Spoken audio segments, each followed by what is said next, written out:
Համերգից 1 ժամ շուտ հավատարիմ երկրպագուները ջեմասրահում են, տոմսերը ձեռքին, ինչպես թանկ պարգև սպասում են մաեստրոյի ելույթին։ Մեկի համար Վլադիմիր Սպիվակովի համերգը ծննդյան նվեր է, մյուսը առաջին անգամ է տեսնելու վիրտուոզ դիրիժորին, երրորդն էլ ամեն ապրիլին այստեղ է։ Սպիվակովին լսելու առիթը բաց թողնել չի կարելի։ Շատ ուզում եմ տեսնել, անպայման ուզում էի տեսնել, լսել։ Իրանման հրաշք մարդիկ թվում է երկրագնդում շատ քիչ են։ Սպիվակովին ով կարող է չսիրել։ Տենց բան մարդ կա։ Մինչև հանդիսատեսը սպասում էր երաժշտական երեկոյին, հետնադռնից դուրս եկավ մաեստրոն, շտապում է, աշխարհի շատ բեմեր է գրավել, բայց երևանյան հանդիսատեսը ամենապահանջկոտներից է, ելույթը պետք է իդեալական լինի։ Վլադիմիր Սպիվակովն իր տանն է։ Я приехал к себе домой. Пошел одеваться, уже времени нет.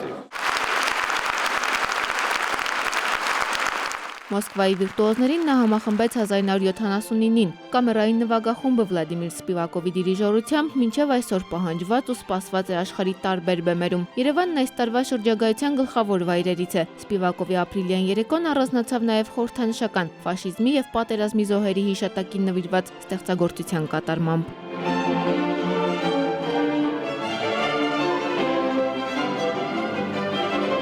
Սպիվակովյան երաժշտական տոնն ավարտվեց բիսով, վարպետը 3 կատարում նվիրեց հայ երաժշտասերին եւ ինչպես Պիկասոն էր բնորոշել նրա արվեստը, վեր բարձրացրեց հանդիսատեսին առօրյականությունից։ Անի Հակոբյան, Ալբերտ Գալստյան, ժամը լրատվական։